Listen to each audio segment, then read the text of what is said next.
So, have y'all ever seen two siblings in an anime that actually get along on opposing sides? Yeah, me neither.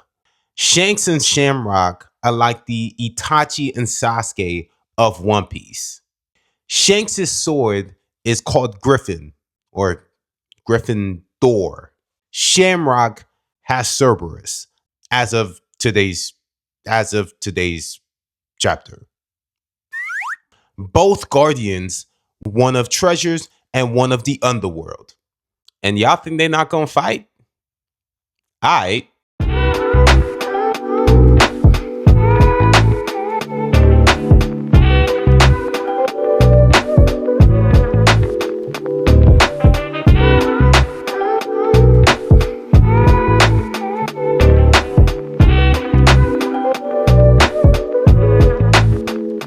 Now, before y'all go ahead straight into the comments, before y'all start telling me, yeah, but Shamrock didn't kill his whole clan and Shanks doesn't want revenge. Shut up! Shut up! And let me finish my damn line. You bitches. Sorry. Yeah. Point is, there's definitely a difference between the Uchihas and the Gryffindors. Regardless, thought I lost it there. But generally speaking, it seems like they actually know of each other's existence, based on what Shamrock was actually saying. But before we continue, I'm gonna need y'all to hit that like button and that subscribe button and join the notification game. 6% of y'all actually push the damn button. The rest of y'all 94, push the damn button. Mad stuff to unpack in this chapter. I'm gonna sit there and say that the Fagarlands are probably the strongest family in One Piece. Tell me something different. Shanks' haki was strong enough to make two admirals withdraw. Film red, figure it out. Ooh, let's make that 3. Green boy, I didn't forget about you. Wano, baby. Shamrock has a devil fruit. Actually, correction, his sword actually has a devil fruit because that's actually a thing where inanimate objects can actually eat devil fruits. And dude got Cerberus. And the craziest part is that each dog has its own sword. Can you imagine that? 3-sword style, 3-headed style. Not gonna lie, that sounds the name of a... Yeah. We're just gonna move on. And I know what you're thinking. Nah, maybe you could just disarm him. I mean, you can try, but I reckon those hands is probably different. He'll probably claim to be stronger than Shanks like any older sibling would. And me being an older sibling, don't get me wrong, I got younger siblings than one that might be fully grown, but I'll still run that fade. And then of course we have Garling, probably the strongest of them all. And considering now he's actually a member of the Gorosei, we can probably add whatever power he had on before, add that to whatever Emu gave him. Cause let's be real, I mean, if you become a Gorosei and whatnot, dude probably got a whole transformation and everything. Luffy, Sanji, and Zoro, and the rest of the Straw Hats, y'all gonna have a problem. Just gonna put that out there. Shanks may very much know about his bloodline considering that he went back to Mary Joie. At least we can assume he knows. As of right now, the amount of haki that is possessed by all 3 of these individuals, ain't nobody fighting them.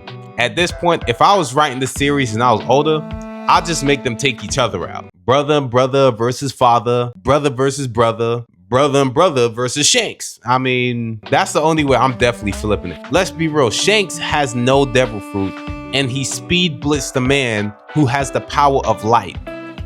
Take that in. Shamrocks ran that fate on Loki, but you know, of course Loki isn't dead, but I would like to see what Loki could actually do if he wasn't actually being nerfed. Shamrock ran that fate on Loki to the point where now I'm definitely curious about the interaction between Loki, not even Loki, Shamrock and Luffy the moment they cross paths, because at this point Shamrock isn't with Loki anymore and Luffy's en route to Loki, so now it's really just a matter of time. Despite Luffy defending Shanks the whole show, he actually did consider the fact that, you know what, Shanks ain't never spoken about his family. But enough about that.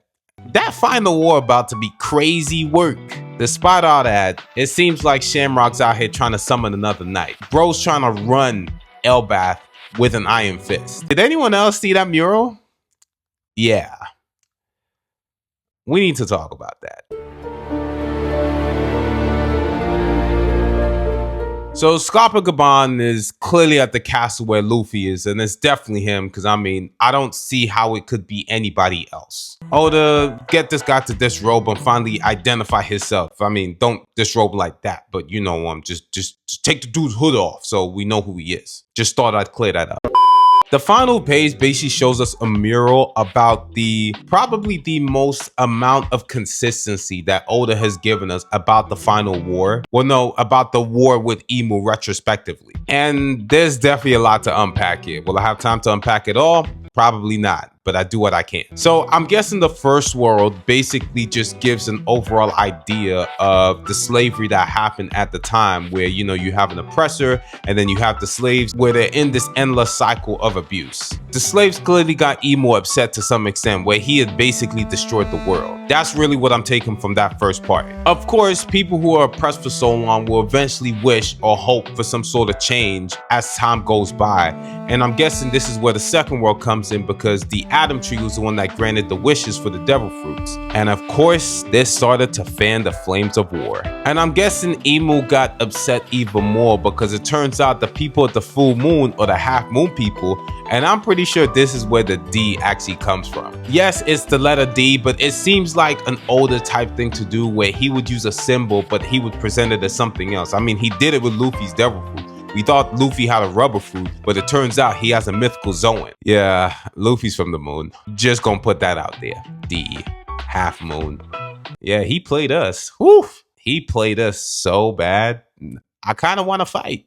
The third world basically shows us the final confrontation between Emu and Joy Boy, to the extent where now Emu's holding what I would call the sun. Well, obviously it's the sun, but I'm guessing it represents freedom in some capacity. And the fact that he's holding it is almost like a representation that he's held the concept of freedom for so long that now everybody wants to sit there and be liberated. Clearly they all lost, and well, Luffy is now back as Nika.